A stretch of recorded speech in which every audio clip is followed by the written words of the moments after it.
दूसरों के ओपिनियन को अपनी आइडेंटिटी बना लेते हैं। अंदर से किलसेंगे, रोएंगे, गुस्सा करेंगे, तड़पेंगे, पर दूसरों के ओपिनियन पर फिर भी भरोसा करेंगे।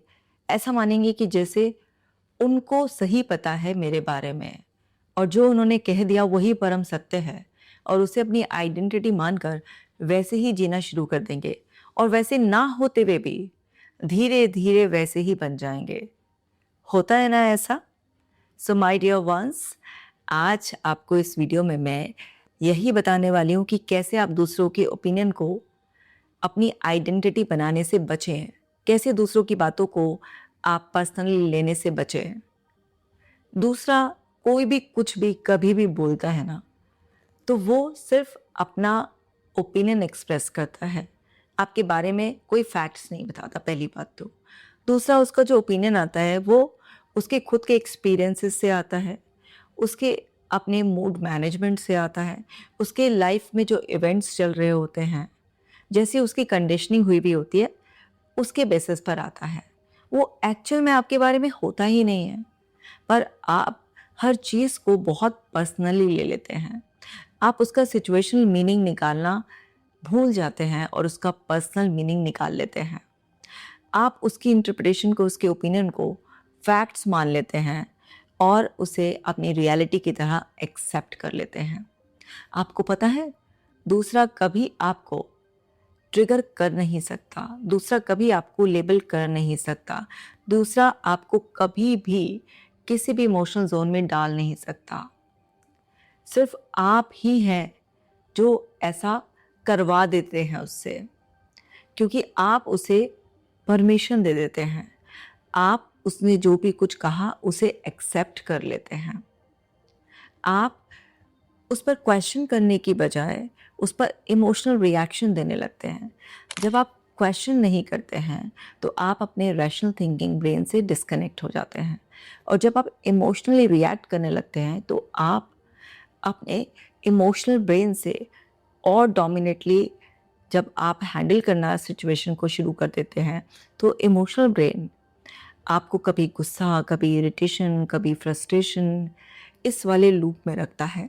या तो आप एकदम से भड़क जाएंगे, कुछ अनाप शनाप बोल देंगे, छोटी सी बात का बतंगड़ बना देंगे, रिश्ता ख़राब कर लेंगे, या फिर शेम में, गिल्ट में, कन्फ्यूज़न में अपना कॉन्फिडेंस खोकर सामने वाले की बात पर यकीन कर लेंगे, सेल्फ डाउट में चले जाएंगे। फिर आपका शुरू हो जाएगा ओवर थिंकिंग का लूप, और आप एकदम से ऐसे हो जाएंगे जैसे पता नहीं क्या इतनी बड़ी घटना, दुर्घटना हो गई है आपके साथ, कि जैसे पूरी प्रलय ही आ गई है आपके जीवन में। और अपने आप को कई बार आप ऐसे लेबल करना शुरू कर देंगे, मैं बेकार हूँ, एकदम से यूज़लेस हूँ, कोई मुझे नहीं समझता, है ना? या लोगों के बारे में ऐसे कि लोग बहुत मीन होते हैं, कोई किसी का नहीं होता, आपको ट्रस्ट इश्यूज़ डेवलप हो जाएंगे। कुछ भी आपके अंदर घमासान चलता रहेगा, और फिर भी आखिर में नतीजा क्या निकालेंगे आप? कि जो दूसरे का ओपिनियन था, आप उसे स्वीकार कर कर बैठ गए। वही आपके दिमाग में बार बार बार बार लूप में चल रहा है, और धीरे धीरे जो आप बार बार बार बार दोहराते जाते हैं वो आपको सच लगने लग जाता है, क्योंकि आप ना फिर डरने लग जाते हैं उस चीज़ से। जाने अनजाने आपसे कुछ ना कुछ फिर ऐसा होने लग जाता है जिसकी वजह से आप भी कुछ कुछ वैसी ही गलतियां करने लग जाते हैं जैसा किसी दूसरे ने आपको कुछ कहा हो। मैं आपको 2-3 छोटे-छोटे एग्जाम्पल देती हूँ। जैसे एक लड़की मेरे पास आती है, तो उसकी बहुत ही क्लोज़ फ्रेंड और उसकी वो 8 साल से बहुत ही पक्की वाली दोस्त थी। दोनों की ऐसी दोस्ती थी कि अगर कहीं पर भी बाहर जा रहे हैं, जैसे शॉपिंग करने, किसी से मिलने, तो एक-दूसरे के साथ जाते थे। सब कुछ अच्छा था, लेकिन जो वो लड़की मेरे पास आई थी, उसकी जो दोस्त थी, वो अंदर-अंदर ना उससे कुछ जेलस भी करती थी, और वो धीरे-धीरे जेलसी टाइम के साथ-साथ बढ़ती चली गई। अब जब टाइम के साथ-साथ वो जेलसी बढ़ती चली गई, तो उसने क्या किया, उसको ना नेगेटिवली ऐसे मैनिपुलेट करना स्टार्ट कर दिया। कभी वो तैयार होकर खड़ी होती थी, तो उसकी ड्रेस में कोई कमी निकाल देती थी। कभी बोलती थी, ड्रेस अच्छी है, लेकिन तेरे फेस पे अच्छी नहीं लग रही है। कभी बोलती, तूने इयररिंग्स ये कैसे पहन लिए हैं? कभी कुछ, कभी कुछ। उसको ना कन्फ्यूजन मोड में डालने लग गई वो। और इस तरीके से छोटी-बड़ी बातों पर वो उसको कुछ ना कुछ अपना ओपिनियन शेयर करती रहती थी। अब उसके पीछे तो था उसका जेलसी फैक्टर कि ये मुझसे बेटर ना दिखाई दे। लेकिन वो लड़की समझ नहीं पा रही थी, वो सोच रही थी कि ये मेरी क्लोज़ फ्रेंड है, ये मेरे को इस तरीके की बार-बार कुछ एडवाइस दे रही है, अपना ओपिनियन एक्सप्रेस कर रही है। अब हम 8 साल से एक साथ हैं, इतने क्लोज़ हैं, तो ये मेरे बारे में बहुत ज़्यादा जानती है, तो ये जो बोल रही है वो बिल्कुल सच बोल रही है। और उसने क्या किया, वो उसके कहते ही ना चेंज कर लेती थी, जैसे इयररिंग्स चेंज कर लिए, ड्रेस चेंज कर ली, बालों का स्टाइल चेंज कर लिया, जो हैंडबैग कैरी कर रही है वो नहीं करा। इस तरीके से उसने सबसे पहले उसके अपीयरेंस पर अटैक करना स्टार्ट किया, फिर धीरे-धीरे उसने उसके आइडियाज़ पर अटैक करना स्टार्ट किया।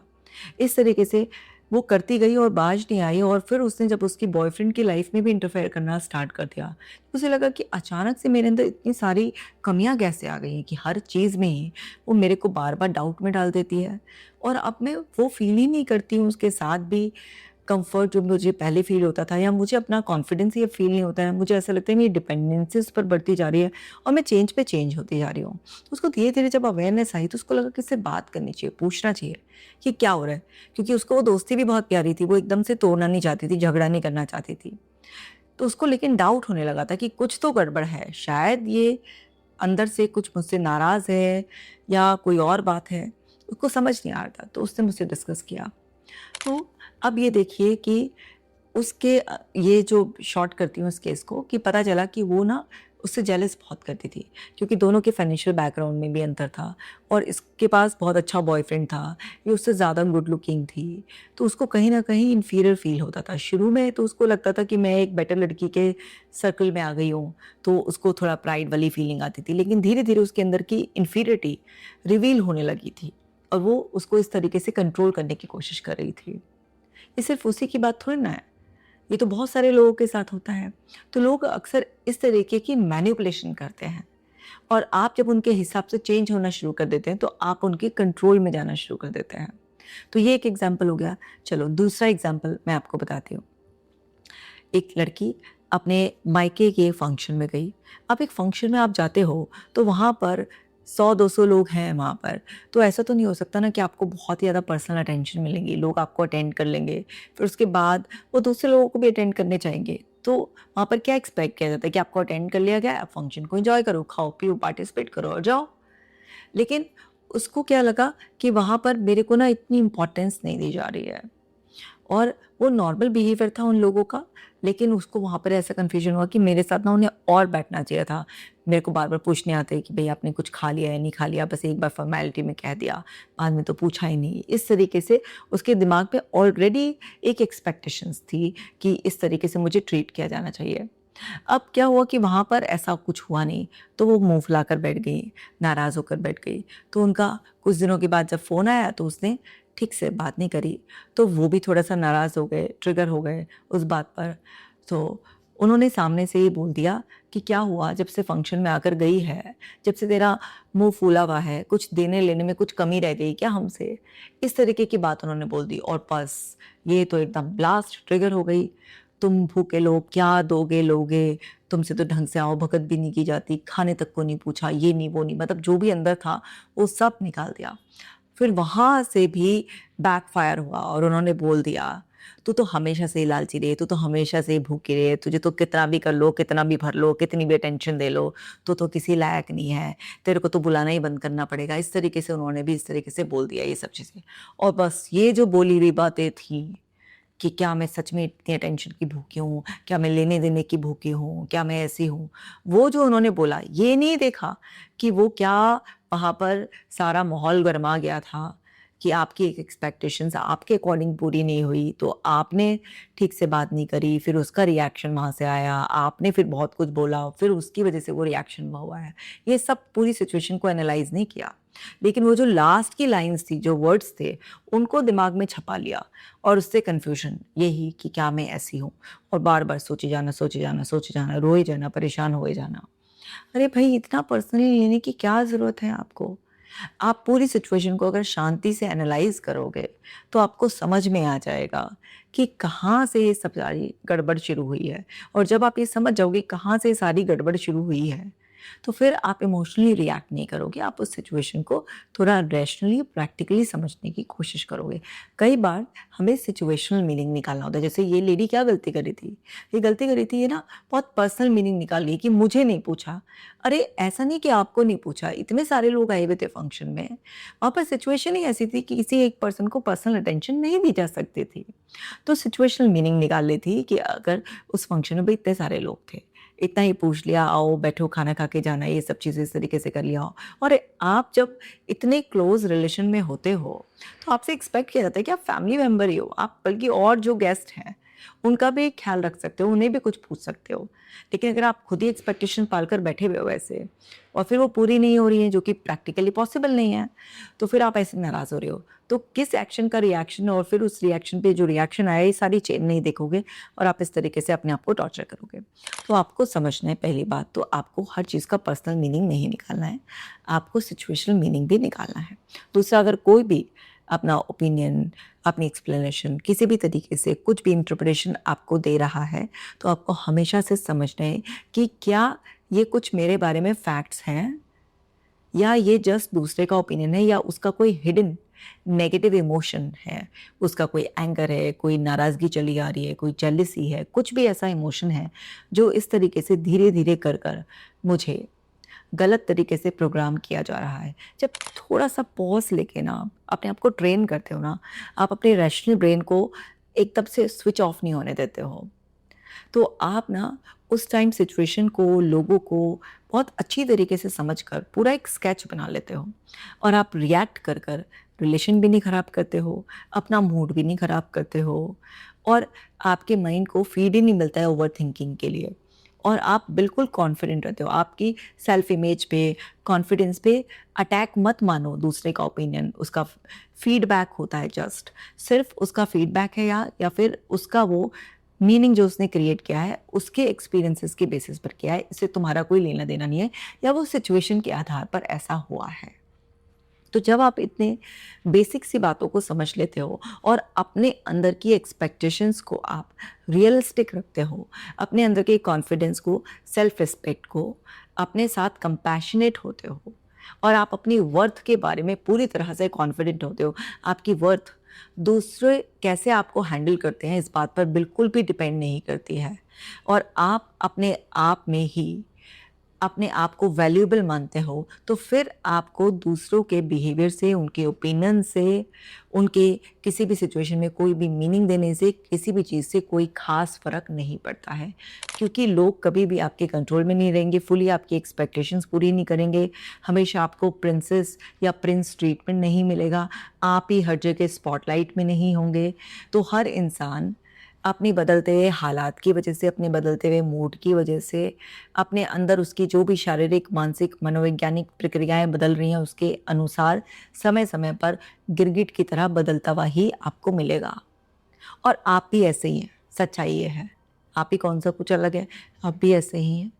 आप भी हमेशा सबके लिए एकदम से जेंटल नहीं रह सकते हैं, सबके लिए फेयर नहीं रह सकते हैं, सबके लिए रिस्पेक्टफुल नहीं रह सकते हैं, सबके लिए बिल्कुल कंप्लीटली ऑनेस्ट और अवेलेबल नहीं रह सकते हैं। आपके भी मूड, एक्सपीरियंसेस सबसे ही आप मीनिंग निकालते हैं। तो आपको ये समझना है, ना तो आप दूसरे के साथ कुछ गलत करो, और दूसरे से गलती हो रही है तो ना उसे आप अपने ऊपर लेकर अपने आप को किसी भी तरीके से टॉर्चर करो। आपको ये समझना है कि इमोशनल ब्रेन से ज़्यादा ऑपरेट करने पर आप परेशान रहते हो। बहुत टू मच लॉजिकल हो जाने से भी रिश्ते नहीं निभा पाओगे, क्योंकि हर चीज़ में फिर आपको कुछ ना कुछ लॉजिकली लफड़ा दिखाई दे जाएगा, तो वो भी सही नहीं। तो बैलेंस, एक रीज़नेबल माइंड से, जहाँ पर ना इमोशंस आपको कंट्रोल कर रहे हैं, ना लॉजिक हर चीज़ को कट-कट कर रहे हैं। तो एक बैलेंस तरीके से आपको अपने माइंड को ट्रेन करना होगा। जिस भी इंसान में जिसकी वर्थ जितनी ज़्यादा स्ट्रांग होगी, वो जितना खुद से मोहब्बत करता होगा, बेशुमार इश्क खुद से करता होगा, वो सबसे कम अफेक्टेड होगा दूसरे लोगों के किसी भी बिहेवियर से, ओपिनियन से। ना कोई परिस्थिति, ना कोई घटना, ना कोई व्यक्ति, ना कोई व्यवहार, इस दुनिया में कुछ भी हो जाए, वो इंसान फिर भी स्टेबल रहेगा। तुम जो छोटी-छोटी चीज़ों से कँप जाते हो ना, इसलिए क्योंकि तुम्हारे अंदर स्थिरता नहीं है। तुम दूसरों के वैलिडेशन के भूखे हो, तुम दूसरों की तारीफ़ों पर जीते हो। तुम्हें रिस्पेक्टेड भी फील करना है, तुम्हें हैप्पी भी फील करना है। तुम्हारी डिपेंडेंसी किसी सामान पर है, किसी सिचुएशन पर है, किसी पर्सन पर है। तुम अंदर से खोखले हो, इसलिए तुम हर चीज़ का एक ऐसा पर्सनल मीनिंग निकाल लेते हो, दूसरों के ओपिनियन को अपनी आइडेंटिटी बना लेते हो।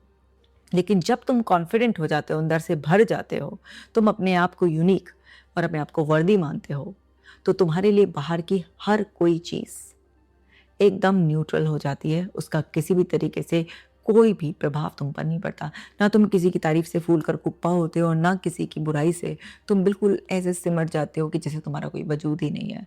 तुम जो हो बिल्कुल वैसे ही रहते हो।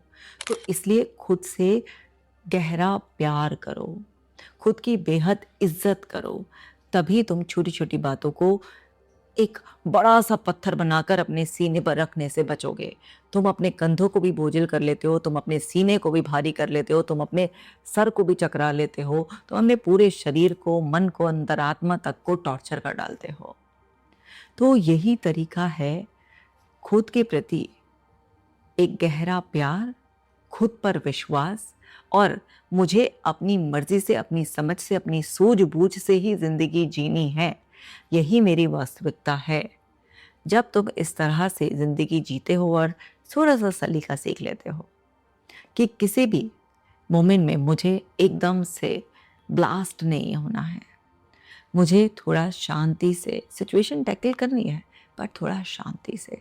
तो ये तुम जब अपने प्रति इतना सम्मान रखते हो, अपने शरीर और अपने मन के प्रति, अपनी अंतरात्मा के प्रति, तब तुम अपने आप को इतना ट्रेन कर लेते हो, पूरे सिस्टम को, कि लोग मुश्किल से मुश्किल परिस्थिति में भी और तुम्हें बुरी से बुरी बात कहकर भी ट्रिगर करने की कोशिश करते हैं ना, तो तुम बिल्कुल वैसे ही रहते हो, तुम अंदर से कँपते नहीं हो। और पता है तुम्हें कँपाने वाला ना खुद गहरा भूचाल में कँप जाता है और वो अपने आप ही उस तूफान में खो जाता है। क्योंकि तुम्हें रुलाने की कोशिश करने वाला, तुम्हें गुस्सा दिलाने की कोशिश करने वाला, तुम्हें नीचा दिखाने की कोशिश करने वाला 100 गुना ज़्यादा पीड़ा महसूस करता है जब तुम हँसते हो, मुस्कुराते हो, स्टेबल रहते हो और तुम आत्मसम्मान को खुद के प्रति प्यार को बनाए रखते हो। सो मेरे प्यारो दुलारो, अपने आप को बेशुमार प्यार करो। अपने आप को इस तरह से ट्रेन करो। ज़िंदगी बेहद खूबसूरत है, पर इसकी खूबसूरती, इसमें जो असीम शांति है तभी महसूस होगी जब तुम इस तरीके से अपने आप को ट्रेन कर लोगे। इस वीडियो को बाकी लोगों के साथ भी शेयर करो ताकि हम सभी लोग मिलकर ऐसे ही खुशहाल जीवन जिएं। मिलती हूँ आपसे नेक्स्ट वीडियो में, तब तक आप इस चैनल को भी सब्सक्राइब कर लेना और अपना खास ख्याल रखना।